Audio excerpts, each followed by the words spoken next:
6 വയസ്സുകാരന് നേരെ തെരുവ് നായയുടെ ആക്രമണം. പാലക്കാട് അക്ഷരനഗർ സ്വദേശി ദീക്ഷിത് ദേവിനാണ് കടിയേറ്റത്. തലയ്ക്കും തോളിനും കാതിനും ഉൾപ്പെടെ ശരീരത്തിന്റെ വിവിധ ഭാഗങ്ങളിൽ മുറിവേറ്റു.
എസ് വിനേഷ് കുമാർ നമുക്കിപ്പോൾ ചേരുന്നു. വിനേഷ്, എത്ര ക്രൂരമായിട്ടാണ് കുട്ടിക്ക് തെരുവുനായയുടെ ആക്രമണം ഉണ്ടായെന്ന ദൃശ്യങ്ങൾ വ്യക്തമാണ്.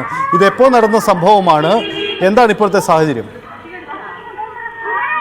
സജിത്ത്, സംഭവം ഇക്കഴിഞ്ഞ ശനിയാഴ്ച വൈകിട്ടാണ് നടക്കുന്നത്, വൈകിട്ട് 6 മണിയോടുകൂടി. പക്ഷേ അതിന്റെ CCTV ദൃശ്യങ്ങളാണ് ഇപ്പോൾ പുറത്തു വന്നിരിക്കുന്നത്. ഇതിൽ കൂടെ നമുക്ക് വ്യക്തമാണ് വലിയൊരു ആക്രമണം തന്നെയാണ് കുട്ടി നേരിട്ടത്. ഈ അക്ഷരനഗർ, അതായത് പാലക്കാട് കാടാങ്കോടുള്ള അക്ഷരനഗറിൽ വീട്ടുമുറ്റത്ത് കളിച്ചുകൊണ്ടിരിക്കുന്നതിനിടയിലാണ് തെരുവുനായയുടെ ആക്രമണം ദീക്ഷിത് ദേവിനെ ഏൽക്കേണ്ടി വന്നിരിക്കുന്നത്. എന്തായാലും കുട്ടിയുടെ കരച്ചിലും ഉൾപ്പെടെ നമുക്ക് കേൾക്കാം. അതിഭീകരമായി തന്നെയാണ് ഈ തെരുവുനായ കുഞ്ഞിനെ ആക്രമിച്ചിട്ടുള്ളത്.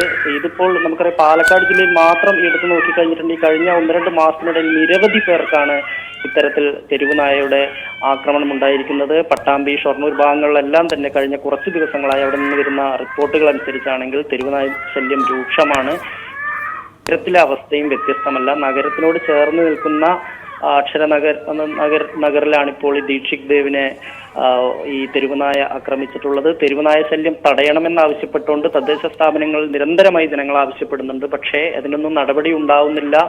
ഇതിന്റെ വന്ധ്യീകരണം ഉൾപ്പെടെയുള്ള നടപടികൾ വേണമെന്ന ആവശ്യം ശക്തമാവുമ്പോഴും ഇതിൽ തുടർ നടപടികളൊന്നും ഉണ്ടായിട്ടില്ല എന്നുള്ളതാണ് എടുത്തു പറയേണ്ട കാര്യം. എന്തായാലും ശനിയാഴ്ച വൈകിട്ട് 6 മണിക്കുള്ള ദൃശ്യങ്ങളാണ് ഇപ്പോൾ CCTV ദൃശ്യങ്ങളാണ് ഇപ്പോൾ പുറത്തു വന്നിട്ടുള്ളത്. വിനേഷ്, ഈ പറഞ്ഞ സ്ഥലത്ത് നമുക്ക് ദൃശ്യങ്ങൾ കാണാം. ഒരു റോഡ് സൈഡിലാണ്, എനിക്ക് തോന്നുന്നു റോഡിനോട് ചേർന്നാണ് കുട്ടിയുടെ വീടെന്ന് തോന്നുന്നു. അവിടെയാണ് പട്ടി വന്ന് കടിക്കുകയും പട്ടിയുടെ കുരയും കുട്ടിയുടെ കരച്ചിലും ഒക്കെ വളരെ വ്യക്തമാണിതിൽ. നേരത്തെ തന്നെ ഈ തെരുവുനായ ശല്യമുള്ള സ്ഥലമാണോ ഇവിടെ? അന്ന് ഈ സംഭവത്തിന് ശേഷം അവിടെ എന്തെങ്കിലും ഇടപെടൽ ഉണ്ടായിട്ടുണ്ടോ? സജിത്ത്, കാര്യമായ ഇടപെടലൊന്നും ഉണ്ടായിട്ടില്ല. ഈ അക്ഷരനഗർ നഗരത്തോട് ചേർന്ന് നിൽക്കുന്ന ഒരു പ്രദേശമാണ്. നമുക്ക് ദൃശ്യങ്ങൾ തന്നെ കാണാം. റെസിഡൻഷ്യൽ ഏരിയയാണ്, അടുത്തടുത്ത് വീടുകളുള്ളതാണ്. ഈ പ്രദേശങ്ങളിൽ മാത്രമല്ല, ഇതിന്റെ സമീപ പ്രദേശങ്ങളിലെല്ലാം തന്നെ തെരുവുനായ ശല്യം രൂക്ഷമാണ്. നഗരത്തിലും നഗരത്തിന്റെ പ്രാന്ത പ്രദേശങ്ങളിലും എല്ലാം തന്നെ കഴിഞ്ഞ കുറച്ചു കാലമായി തെരുവുനായയുടെ ആക്രമണം വർദ്ധിച്ചു വരുന്നുണ്ട്. ഇതിനിടയിലാണ് ഇപ്പോൾ ഇങ്ങനൊരു സംഭവം ദീക്ഷിത് ദേവിനെ കടിയേറ്റിട്ടുള്ളത്. എന്നാൽ ഇതിനെ തുടർന്ന് ഈ തെരുവുനായ ശല്യം തടയുന്നതിന് വേണ്ട നടപടി നഗരസഭയുടെ ഭാഗത്തുനിന്ന് ഉണ്ടായിട്ടില്ല എന്ന് തന്നെ നമ്മൾ എടുത്തു പറയേണ്ടിയിരിക്കുന്നു. നഗരസഭ മാത്രമല്ല, ഇതിന്റെ സമീപ പഞ്ചായത്തുകളിലെല്ലാം തന്നെ സമാനമായ ഒരു സാഹചര്യം തന്നെയാണുള്ളത്. ഇത്രയും ക്രൂരമായ രീതിയിലാണ് ദീക്ഷിത് ദേവിനെ കടിയേറ്റിട്ടുള്ളത് എന്നുള്ള ഇതിന്റെ ദൃശ്യങ്ങൾ ഇപ്പോൾ പുറത്തു വന്നപ്പോഴാണ് ഇതിന്റെ ഒരു ഭീകരത പുറത്തു വരുന്നത്, ഭീകരത വ്യക്തമാവുന്നത്. എന്തായാലും ഇതിൽ തദ്ദേശ സ്ഥാപനങ്ങളുടെ ഒരു ഫലപ്രദമായ ഇടപെടൽ ഇതിൽ അനിവാര്യമാണ്. അനുദിനം ഈ ഇത്തരത്തിലുള്ള കേസുകൾ വർദ്ധിച്ചു വരുന്ന ഒരു സാഹചര്യമുണ്ട്. ഇതിൽ ഈ തെരുവുനായികളുടെ വന്ധ്യംകരണം ഉൾപ്പെടെയുള്ള നടപടിയിലേക്ക് എന്തായാലും കടക്കേണ്ടതുണ്ട് എന്നുള്ള ഒരു ആവശ്യം പല ദിക്കുകളിൽ നിന്നും ഉയർന്നിട്ടുണ്ട്. പക്ഷേ എന്തായാലും അതിൽ കുട്ടിയുടെ ജീവൻ ജീവൻ രക്ഷിക്കാനായത് തന്നെ വലിയ കാര്യം. തലയ്ക്കും തോളിലും കാതിലുമെല്ലാം തന്നെ കടിയേറ്റ നിലയിലാണ് ഉള്ളത്. എന്തായാലും കുഞ്ഞിപ്പോൾ ആശുപത്രിയിലുണ്ട്. എന്തായാലും അപകടനില തരണം ചെയ്തിട്ടുണ്ട് എന്നാണ് ഇപ്പോൾ നമുക്ക് ലഭ്യമാവുന്ന വിവരം. അങ്ങേറ്റം ക്രൂരമായിട്ടാണ് ആ തെരുവുനായ കുട്ടിയെ ആക്രമിക്കുന്നത്. കുട്ടിയുടെ കരച്ചിലും തെരുവുനായയുടെ നീക്കവും എല്ലാം വളരെ വ്യക്തമാണ് CCTV ദൃശ്യങ്ങളിൽ.